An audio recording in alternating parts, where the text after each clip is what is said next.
Welcome to Unleashed and Uncorked, the unfiltered pet salon owner's wind down, where every conversation is uncorked and no topic is too hairy. I'm Kian, your companion in this cozy corner of the internet, designed exclusively for pet salon owners who are ready to shake off the fur-covered aprons and pour themselves a glass of authenticity. In this space, we swap tales from the grooming table, share the woes and wins of running a bustling salon, and explore everything from the latest in pet fashion to the secrets behind managing a thriving business. It's your go-to spot for real talk, hearty laughs, and a community that gets it. Whether you're here to unwind after a day of back-to-back appointments or looking for insider tips to elevate your salon game, you've found your pack. Grab your beverage of choice, kick back, and get ready to uncork the world of pet grooming like never before. Welcome to Unleashed and Uncorked.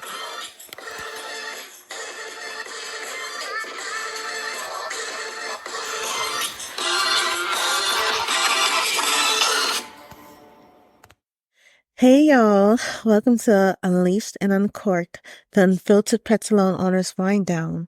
I'm Kian and I'm genuinely thrilled to be here with all of you today to dive into these moments where everything seems to go haywire in grooming. We all face these crises where no one has a clue what to do right away. So I'm here today to offer profound insights and practical guidance on navigating chaos, transforming tough situations into chances for personal and professional growth. But before I get started, I like to share a little bit about my day. And today was a busy day, but a good day.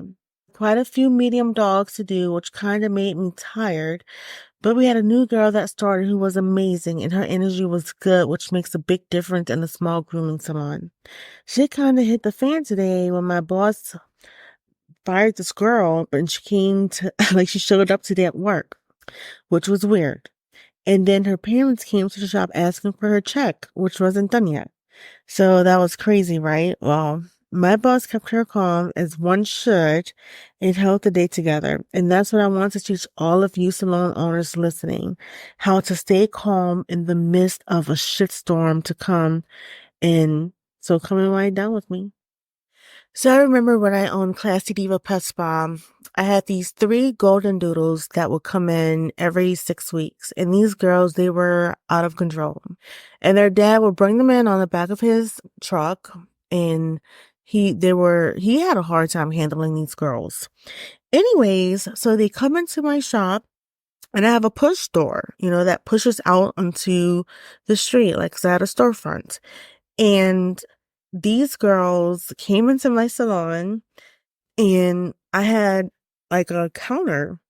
Well, when he left, I was walking the girls. One of the girls came out of her collar and jumped the counter. And my counter was high. My counter was about, I think, 5 to 6 feet high. It was a high counter for that reason. And she cleared the counter and was able to push open the door. Well, I screamed, I ran out, I'm running down the street trying to get this dog. And finally I got her. And then I changed a lot of my what I do after that, because that was crazy. Nothing like that had ever happened to me before. And so I had to double check and make sure that everything was going to be put together when these girls came again. But shit can hit the fan like that at any different moment. Like, so many things can be unpredictable in the grooming industry.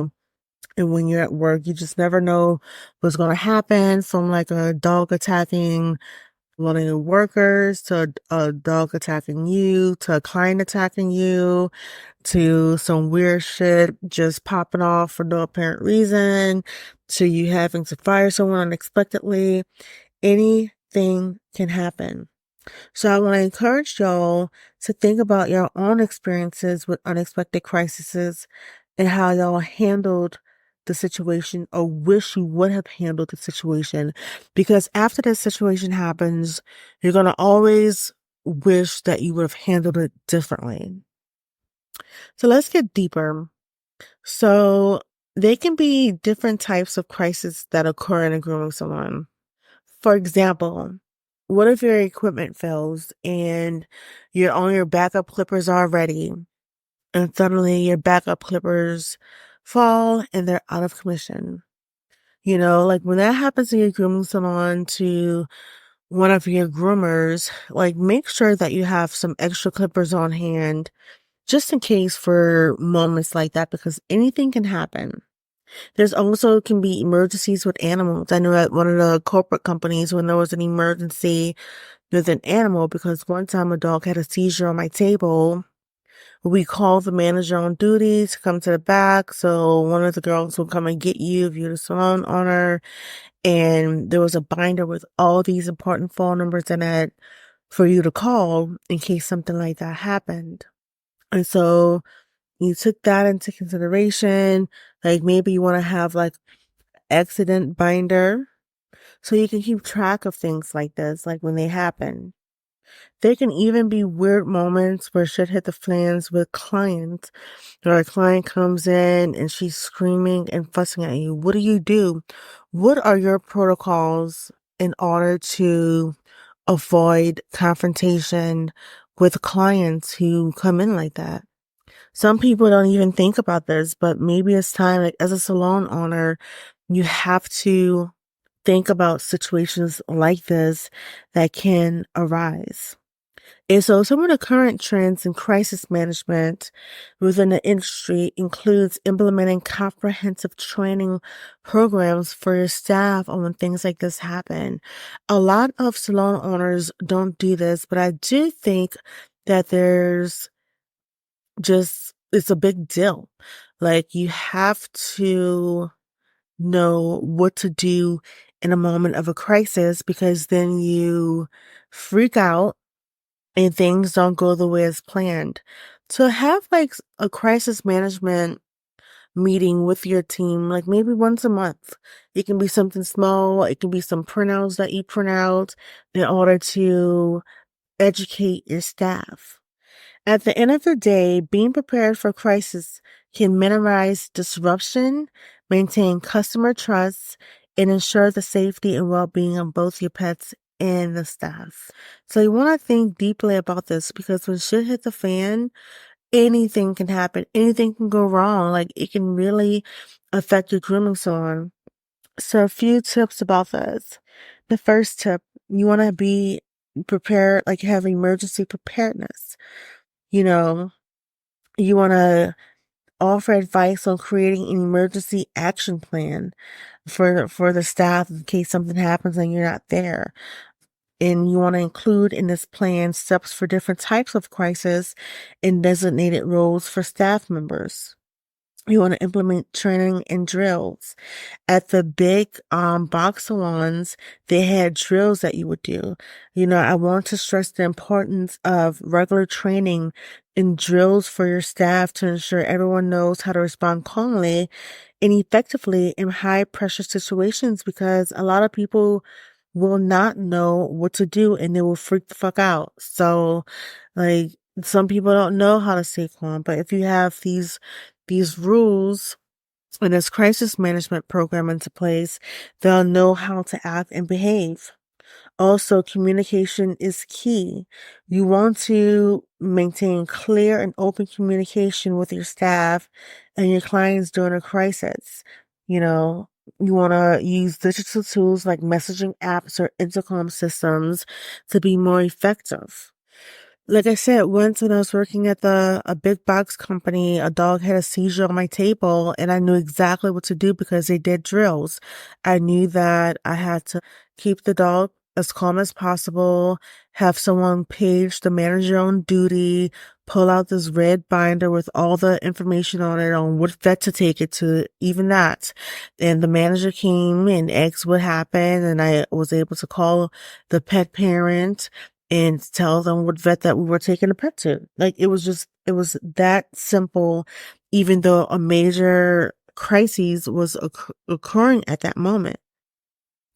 So there's a few questions from the bottom of the glass that I need to answer. And so the first question is, a listener asks for strategies to handle an aggressive pet that suddenly becomes uncontrollable during grooming. Depending on how aggressive the pet is, sometimes I put the pet away and I have to call the owner to come get the pet, because if it's that aggressive, I don't want my staff to get hurt. I don't want to get hurt, and I don't want to continue to stress out the pet. And so you have to monitor the situation, because the pet could be aggressive because it could be hurting somewhere. So just pay attention to things like that. And sometimes you have to call the pet parent to come get their pet. The second question is, another seeks advice on addressing a situation where double booking leads to client dissatisfaction and chaos.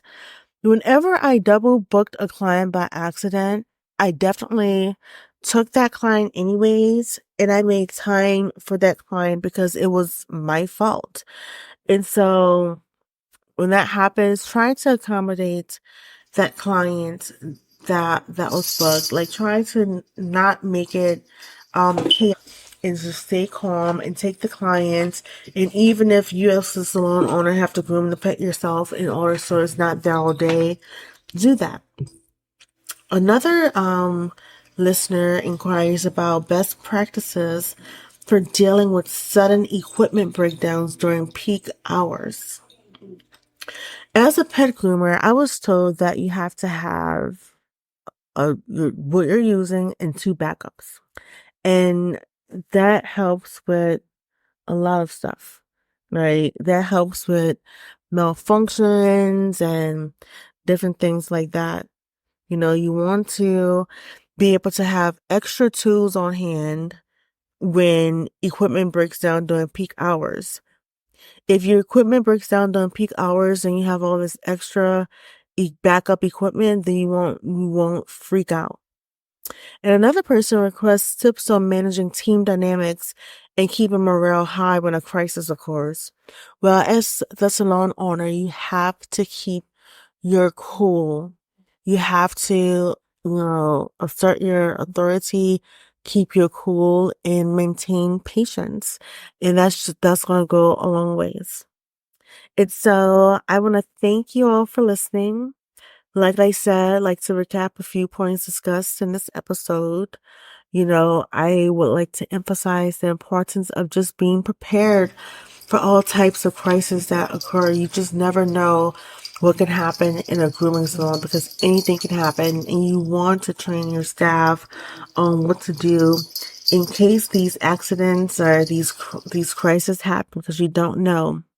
I want to thank you for listening. I want to thank the listeners with their questions that I answered, and I just want to remind you to apply the strategies that I suggested to make your salon more resilient to unexpected challenges, and to share this episode with other pet salon owners that you know. And so I'm excited about the next episode that's coming. It's about pet salon owner burnout. And it's a big deal because people don't imagine pet salon owners to be burnt out. But I do know that I was burnt the fuck out as a pet salon owner, because I was doing way too much, as a lot of other pet salon owners do. So with that being said, I want to wish you all a good day, a good rest of the day.